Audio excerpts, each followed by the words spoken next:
Era baru timnas Indonesia dimulai. Pemain-pemain langganan Sintayong kemungkinan besar akan diganti dengan pemain yang lebih baru. Atau mungkin pemain yang pernah dipanggil ke timnas Indonesia akan kembali lagi. Pemain-pemain langganan Sintayong yang kemungkinan tidak masuk selera Kluivert sebagai disclaimer saja. Ini bukan pilihan subjektif. Atau hanya karena kita tidak suka pemain-pemain tersebut. Pemain-pemain yang masuk daftar ini adalah pemain yang diprediksi tidak masuk dalam beberapa indikator yang menjadi standar Kluivert. Penasaran siapa saja pemain tersebut? Mari kita bahas selengkapnya. Yang pertama ada Justin Hubner. Preman lapangan, begitulah fans Garuda menyebutnya. Justin Hubner memang dikenal sebagai pemain bertahan yang lugas dan tanpa kompromi saat menghalau serangan lawan. Gaya main itu kabarnya terinspirasi dari sang idola, yaitu Sergio Ramos.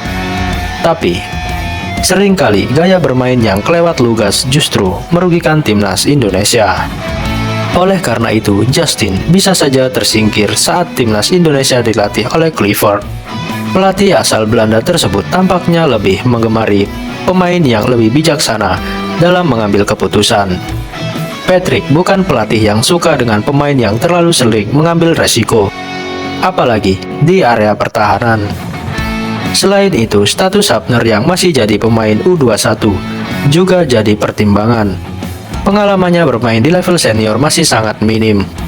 Selain itu, skema permainan Kluivert kabarnya akan menggunakan 4 back. 2 slot back tengah akan menimbulkan persaingan yang ketat. Dan Hubner dinilai masih kalah saing dengan Hilgers dan juga Rizky Ridho. Apalagi menurut CNN Indonesia, nama Elkan Bagot diprediksi akan kembali lagi meramaikan bursa pemain timnas Indonesia. Meski sama-sama berkarir di Liga Inggris, postur tinggi dan kematangan berpikir yang baik Elkan lebih relevan dengan kriteria Patrick. Selanjutnya ada Nathan Chuaon. Kasusnya mirip-mirip dengan Justin Hubner. Malah urusan menit bermain Justin lebih mending, walaupun cuma di tim muda. Sedangkan Nathan benar-benar cuma menjadi pelengkap di Swansea City.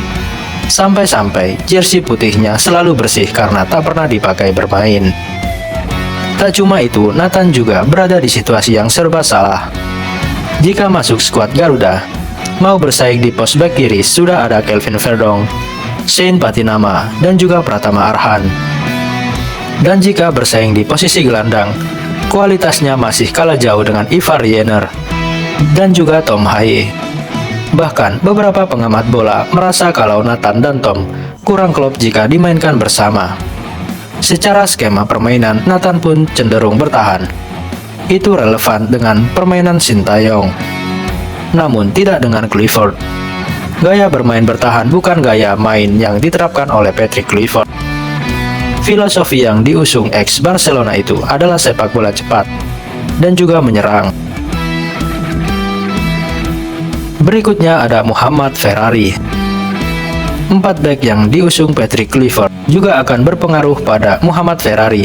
Sejauh ini, Ferrari selalu jadi andalan Sintayong untuk menjaga kedalaman skuad Garuda. Bahkan dirinya jadi pilihan utama Coach Shin di Piala AFF 2024. Secara gaya bermain dan kedisiplinan Ferrari cukup oke. Tapi dengan hanya menggunakan 2 back tengah, posisi Ferrari jelas terancam. Level permainan Ferrari memang cukup oke, tapi tidak akan mampu bersaing dengan nama-nama besar seperti Jesus, Max Hilgers, dan juga Kevin Dix, ataupun Rizky Ridho seniornya di Persija Jakarta. Belum lagi jika Elkan benar-benar kembali dipanggil oleh Coach Patrick. Itu jadi masalah besar bagi Ferrari. Masih banyak waktu untuk Ferrari meningkatkan kemampuannya dan mengejar ketertinggalan dari para seniornya. Ferrari mungkin bisa turun dulu ke timnas U23 yang memasang target tinggi di SEA Games. Selanjutnya ada Ricky Kambuaya.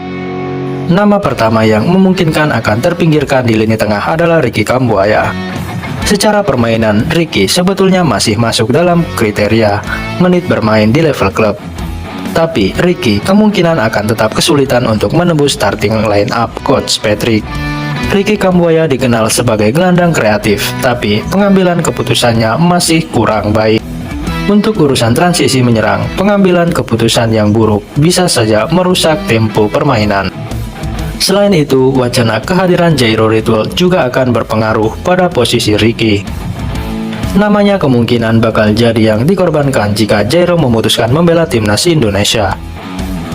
Jairo punya gaya bermain yang berbeda dengan Ricky. Namun, dirinya lebih fleksibel dan punya kematangan dalam mengambil keputusan. Pengalaman belasan tahun di Eropa tak bisa dipungkiri. Selanjutnya ada Witan Sulaiman. Dari sektor sayap muncul nama Witan Sulaiman dan Egy Maulana Fikri. Namun karena Egy masih dalam top perform musim ini, maka nama Witan jadi yang paling pas masuk daftar ini.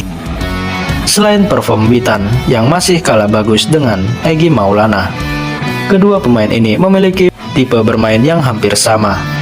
Slot yang ditinggalkan Witan nantinya akan diisi oleh pemain baru Ole Romani. Seperti yang kita ketahui, Ole memang berposisi sebagai penyerang tengah, namun dalam beberapa musim terakhir, dirinya selalu dimainkan di posisi sayap kanan, posisi yang biasanya ditempati oleh Witan Sulaiman. Era Patrick Kluivert kemungkinan akan digunakan sebagai pemain sayap kanan nantinya, Yakob Sayuri dan Egy Maulana Fikri, yang akan menjadi pelapis dari Ole Romani. Yang terakhir ada Rafael Strijk. Nama yang satu ini masih bisa diperdebatkan karena peran Elklemmer di era Sintayong begitu penting. Dirinya jadi garda terdepan untuk memberikan tekanan kepada pemain bertahan lawan. High press dan mobilitas tinggi dari Rafael kerap merepotkan pemain-pemain lawan. Hanya saja peran Rafael Strijk di lini depan dalam memburu gol masih kurang dari kata bagus dan memuaskan. Terbukti dalam dua-dua laga bersama timnas Indonesia, Rafael Strijk baru mengemas sebiji gol. Posisinya kini bisa saja diambil oleh Eliano Reynolds yang lebih kreatif dalam menyusun serangan. Tak cuma itu, kecenderungan Patrick yang gemar menggunakan striker nomor 9 juga akan membuat peluang Rafael untuk masuk ke line up makin sulit. Jika Patrick memilih untuk memasang Ramadan Sananta atau Dimas Derajat di lini depan, maka posisi sayap kiri akan jadi rebutan antara Eliano dan Wahaji Oratmangun. Sedangkan Rafael untuk cadangan masih oke. Kita tunggu saja ke depannya, apakah pemain-pemain tersebut masih digunakan oleh Kluivert atau di-upgrade yang lebih baik.